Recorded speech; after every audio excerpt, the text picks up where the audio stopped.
बोलिए भारत माता की, भारत माता की, भारत माता की। गुड। जम्मू कश्मीर के लेफ्टिनेंट गवर्नर श्री मनोज जी सिन्हा, जम्मू कश्मीर के मुख्यमंत्री जनाब अमर अब्दुल्ला साहब, chief of army staff general Upendra Dwivedi, GOC-in-C northern command lieutenant general Prateek Sharma, GOC-15 corps lieutenant general Prashant Srivastava और हमारी आर्म फोर्सेस के सारे ऑफिसर्स और मेरे बहादुर जवानों, सबसे पहले आतंकवाद और आतंकवादियों से लड़ते हुए हमारे जिन बहादुर जवानों ने अपनी शहादत दी है, उनकी शहादत को मैं नमन करता हूं, उनकी मैं स्मृति को नमन करता हूं। और साथ ही पहलगाम में जो निर्दोष नागरिक आतंकवादियों के द्वारा मारे गए हैं, उनकी भी स्मृति को मैं नमन करता हूं। मैं हमारे घायल सैनिकों के साहस को भी नमन करता हूं और ईश्वर से यह प्रार्थना करता हूं कि वह जल्द से जल्द स्वस्थ हो जाएं। मेरे दोस्तों, इन विषम परिस्थिति में आप सबके बीच आज आकर मैं स्वयं को बहुत ही गौरवान्वित महसूस कर रहा हूं। हमारे प्रधानमंत्री माननीय नरेंद्र मोदी जी के कुशल नेतृत्व और मार्गदर्शन में ऑपरेशन सिंदूर के दौरान आपने जो कुछ भी किया है, उस पर पूरे देश को गर्व की अनुभूति हो रही है। मैं अभी भले ही आपका रक्षा मंत्री हूं, लेकिन उससे पहले तो मैं भारत का एक नागरिक हूं। रक्षा मंत्री के साथ साथ मैं आज भारत के नागरिक के रूप में भी आप सबके प्रति आभार व्यक्त करने के लिए यहां मौजूद हूं। पहलगाम हमले के बाद हमारे जम्मू कश्मीर की जनता ने पूरी एकजुटता के साथ और पाकिस्तान और साथ ही साथ आतंकवादियों के प्रति जिस प्रकार से अपने गुस्से का इजहार किया है, मैं जम्मू कश्मीर की जनता का भी अभिनंदन करता हूं। मेरे साथियों, आपकी उस ऊर्जा को महसूस करने आया हूं जिसने दुश्मनों को नष्ट नाबूद कर दिया है। आपने जिस तरीके से सीमा के उस पार पाकिस्तान की चौकियों और बंकरों को आपने ध्वस्त किया, दुश्मन मैं समझता हूं उसे कभी भूल नहीं सकता। आपने देखा होगा कि आमतौर पर लोग जोश में होश खो देते हैं, लेकिन आपने जोश भी रखा, होश भी रखा और सूझबूझ के साथ दुश्मनों के ठिकानों को आपने बर्बाद किया है। आज मैं यहां रक्षा मंत्री के साथ साथ एक मैसेंजर के रूप में भी आप सबके सामने मौजूद हूं। पूरे देश की शुभकामनाएं, उनकी प्रार्थनाएं और उनकी कृतज्ञता को लेकर आप सबके बीच यहां मैं मौजूद हूं। एक तरह से आप समझिए कि मैं एक डाकिया बनकर आपके बीच आया हूं और देशवासियों का संदेश लाया हूं। संदेश यह है कि हमें हमारी सेनाओं पर गर्व है। साथियों, ऑपरेशन सिंदूर सिर्फ एक ऑपरेशन का नाम भर नहीं है, बल्कि यह एक हमारी प्रतिबद्धता है, यह हमारा एक कमिटमेंट है। एक ऐसी प्रतिबद्धता जिसमें भारत ने दिखा दिया कि हम सिर्फ डिफेंस नहीं करते हैं, जब वक्त आता है तो हम कठोर निर्णय भी लेते हैं और कठोर कार्रवाई भी करते हैं। यह ऑपरेशन उस एक एक जवान की आंखों में देखा गया सपना था कि हर आतंकी ठिकाना, चाहे वह घाटियों में छुपा हो या बंकरों में दबा हो, हम वहां पहुंचेंगे और दुश्मन की छाती चीर कर हम उन आतंकी ठिकानों को खत्म करके ही हम वापस लौटेंगे। मेरे साथियों, ऑपरेशन सिंदूर आतंकवाद के खिलाफ भारत द्वारा चलाई गई अब तक के इतिहास की मैं मानता हूं यह सबसे बड़ी कार्रवाई है। 35-40 वर्षों से भारत सरहद पार से चलाए जा रही आतंकवाद का सामना कर रहा है। आज भारत ने पूरी दुनिया को यह साफ कर दिया है, यह स्पष्ट कर दिया है कि आतंकवाद के खिलाफ हम किसी भी हद तक जा सकते हैं।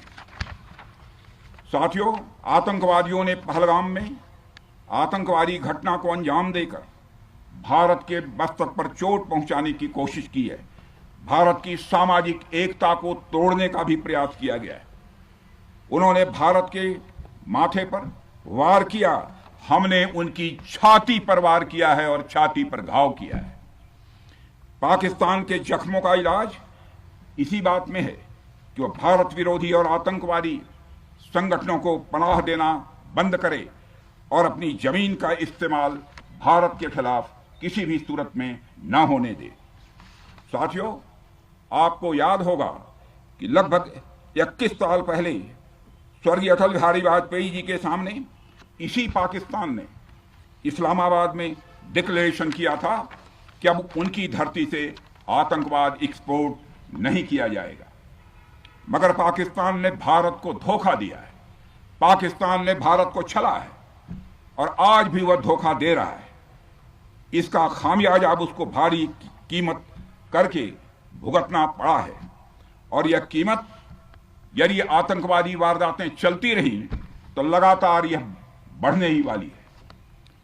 हमारे प्रधानमंत्री श्री नरेंद्र मोदी जी ने दो टूक शब्दों में आतंकवाद के खिलाफ भारत की नीति को रीडिफाइन कर दिया है, इसे परिभाषित कर दिया है, जो यह कहती है कि हिंदुस्तान की सरजमी पर किया गया कोई भी आतंकी हमला एक एक्ट ऑफ वार माना जाएगा। दोनों देशों में जो अंडरस्टैंडिंग बनी है फिलहाल वह इसी बात को लेकर है कि सरहद पार से कोई बेजा हरकत अब नहीं की जाएगी। अगर की गई तो बात निकलेगी तो बहुत दूर तक जाएगी। साथ ही हमारे प्रधानमंत्री ने यह भी साफ कर दिया है, आतंक और बातचीत कदापि एक साथ नहीं चलेंगे और अगर बात होगी तो आतंकवाद पर होगी और पाक ऑक्युपाइड कश्मीर पर ही होगी। साथियों, ऑपरेशन सिंदूर की कामयाबी ने पाकिस्तान में छिपे आतंकी संगठनों और उनके आकाओं को भी यह साफ बता दिया है कि वे कहीं भी अपने आप को महफूज और सुरक्षित न समझें। अब वे हमारे बहादुर भारतीय सेनाओं के निशाने पर हैं। दुनिया जानती है हमारी सेनाओं का निशाना अचूक है और वो जब वो निशाना लगाते हैं तो गिनती करने का काम वह दुश्मनों पर छोड़ देते हैं। साथियों, आज आतंकवाद के खिलाफ भारत की प्रतिज्ञा कितनी कठोर है इसका पता इसी बात से चलता है कि हमने उनके न्यूक्लियर ब्लैकमेल की भी परवाह नहीं की है। पूरी दुनिया ने देखा है कि कैसे गैर जिम्मेदाराना तरीके से पाकिस्तान द्वारा भारत को अनेक बार एटमी धमकियां दी गई हैं। आज श्रीनगर की धरती से मैं पूरी दुनिया के सामने यह सवाल उठाना चाहता हूं कि क्या ऐसे गैर जिम्मेदार और रोग नेशन के हाथों में परमाणु हथियार सुरक्षित हैं? मैं दुनिया के सामने यह सवाल खड़ा करना चाहता हूं। मैं मानता हूं कि पाकिस्तान के एटमी हथियारों को IAEA international atomic energy agency की निगरानी में लिया जाना चाहिए। मैं यह कहना चाहूंगा और साफ तौर पर कहना चाहूंगा। साथियों, हमारी सेनाओं हमारी सीमाओं पर अपनी मातृभूमि की रक्षा के लिए जिस तरह से आप सभी बिना रुके बिना थके दिन रात लगे रहते हैं वह अपने आप में अद्भुत है और अद्वितीय भी है। आपकी यही बातें हम सब भारतीयों के लिए मार्गदर्शक का कार्य करती हैं। यही कारण है कि मैं हमेशा आपसे मिलने के लिए उत्साहित रहता हूं ताकि आपके अंदर की ऊर्जा से हम सब भी कुछ प्रेरणा ले सकें। साथियों, आतंकियों ने पहलगाम में धर्म पूछकर हमारे निर्दोष लोगों को मारा। उसके बाद आपने जो जवाब दिया उसे पूरी दुनिया ने देखा है। उन्होंने यह नहीं सोचा कि आम नागरिकों ने उनका क्या बिगाड़ा है, उन्होंने ऐसा क्या किया है कि उन्हें मार दिया जाए। पर मैं यह कहना चाहूंगा, आतंकियों ने भारतीयों को धर्म पूछकर देखकर मारा, धर्म पूछकर मारा, तो हमने आतंकियों को उनका कर्म देखकर मारा है। उन्होंने धर्म देखकर बेगुनाहों की जान ली, यह पाकिस्तान का कर्म था। हमने कर्म देखकर उनका खात्मा किया। यह हमारा भारतीय धर्म है। एक रक्षा मंत्री के रूप में मुझे आप सबको बेहद नजदीक से वर्षों से जानने का और समझने का अवसर मिला है। मैं आपके साहस और पराक्रम को तो जानता ही हूं, साथ ही साथ पहलगाम जैसी घटना के प्रति आपके गुस्से को भी मैं अच्छी तरह जानता हूं। साथियों, मुझे पता है कि पहलगाम के बाद आपके अंदर गुस्सा था, पूरे देश के अंदर गुस्सा था। मुझे पता है कैसा महसूस होता है जब धमनियों में बह रहा रक्त बेकाबू होने लगे। और मुझे इस बात की खुशी भी है कि आपने अपने गुस्से को सही दिशा देते हुए बड़ी बहादुरी और सूझबूझ के साथ पहलगाम का बदला लिया है। रही बात पाकिस्तान की, तो उसकी बात ही क्या करूं आपसे। वह देश तो मांगते मांगते अपनी जहालत से एक ऐसी हालात में आ गया है कि उसके बारे में यह भी कहा जा सकता है कि पाकिस्तान जहां भी खड़ा होता है वहीं से मांगने वालों की लाइन प्रारंभ हो जाती है। अभी आपने सुना ही होगा कैसे वह फिर एक बार इंटरनेशनल मॉनेटरी फंड IMF के पास कर्ज मांगने गया। वहीं दूसरी तरफ हमारा देश है कि हम आज उन देशों की श्रेणी में आते हैं जो IMF को फंड देते हैं ताकि IMF गरीब देशों को कर्ज दे सके। ऐसी स्थिति में हमारा यह भारत है। रामचरितमानस में स्वामी तुलसीदास जी ने लिखा है, जहां सुमतितः संपत्ति नाना, जहां कुमतितः विपत्ति निदाना। यानी जहां सुमति होती है, अच्छी नीतियां होती हैं, वहां सुख और समृद्धि होती है, और जहां कुमति होती है, बुरी मति होती है, केवल दूसरों के हित की भावना होती है, वहां तरह तरह की विपत्तियां स्वाभाविक रूप से आती ही हैं। पाकिस्तान जिसका जीता जागता यह उदाहरण है।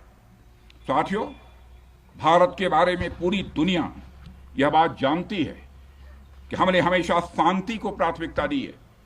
हम आमतौर पर युद्ध के समर्थक कभी नहीं रहे, लेकिन स्थितियां जब इतनी विकट हो जाएं, जब देश की संप्रभुता पर आक्रमण होने लगे, तो जवाब देना यह आवश्यक हो जाता है। राष्ट्र कवि रामधारी सिंह दिनकर जी की पंक्तियां आपके सामने रखना चाहूंगा। रुग्ण होना चाहता कोई नहीं, रुग्ण होना चाहता कोई नहीं, रोग लेकिन आ गया जब पास हो तिक्त औषधि, कड़वी औषधि। तिक्त औषधि के सिवा उपचार क्या, शमित होगा वह नहीं मिष्ठान्न से। यानी कोई बीमारी अगर लग जाए तो वह मिठाई से दूर नहीं होती है, उसके लिए कड़वी दवा ही काम करती है। इसलिए आतंकवाद जैसे रोग के लिए भी ऑपरेशन सिंदूर जैसी दवा की बड़ी जरूरत हो गई थी। साथियों, पूरे देश में हमारी सेनाओं को और हमारे सैनिकों को एक सम्मान की दृष्टि से देखा जाता है। एक सशक्त राष्ट्र वही होता है जो अपनी सेनाओं को सम्मान के साथ साथ आधुनिक हथियार और साजो सामान भी दे जिसकी उसे जरूरत है। मुझे गर्व है कि आज प्रधानमंत्री जी के नेतृत्व में सरकार हमारी सेनाओं के लिए यह सब सारा काम कर रही है। हमने यह सुनिश्चित किया है कि हमारी सेनाएं हर परिस्थिति के लिए तैयार रहें। और मैं यहां पर army chief general Upendra Dwivedi ji को भी बधाई देना चाहता हूं, क्योंकि बार बार मेरी चर्चा होती रही है और बार बार मैं यह पूछता हूं कि जो भी आवश्यकताएं हैं उन आवश्यकताओं को पूरा करने के लिए हम पूरी तरह से तैयार हैं। और इसलिए इसके लिए हम वर्ल्ड क्लास बेहतरीन गुणवत्ता वाले साजो सामान अपनी सेनाओं को देने की कोशिश कर रहे हैं। आज आधुनिक राइफल्स, मिसाइल डिफेंस शील्ड और ड्रोन्स जैसी नई पीढ़ी के कई इक्विपमेंट को तेजी से भारत में ही बनाया जा रहा है। साथियों, इसके अलावा सीमावर्ती इलाकों में हमने जो काम किया है वो आप सब देख रहे होंगे। आज LAC और LOC पर भी कनेक्टिविटी है, वैसी पहले शायद कभी नहीं थी। हमने हर स्तर पर यह दिखाया है कि हमारी सरकार केवल युद्ध भूमि पर ही नहीं बल्कि व्यक्तिगत रूप से और पारिवारिक रूप के साथ अपने सेना के जवानों के साथ खड़ी है। साथियों, अंत में एक बार फिर आप सभी को आपके शौर्य और पराक्रम के लिए हृदय से हार्दिक बधाई देता हूं। मैं आपको यह आश्वासन देता हूं कि हमारे प्रधानमंत्री जी के नेतृत्व में देश की सरकार और देश की जनता हर कदम पर, हर स्थिति में आपके साथ कंधे से कंधा मिलाकर खड़ी है। मुझे पूरा विश्वास है कि आपके सहयोग से हम इस पूरे क्षेत्र में आतंकवाद का समूल नाश करेंगे, ताकि कल को कोई भारत की संप्रभुता के खिलाफ आंख उठाने की हिमाकत न कर सके। इसी आशा और विश्वास के साथ आप सबके शौर्य और पराक्रम की सराहना करते हुए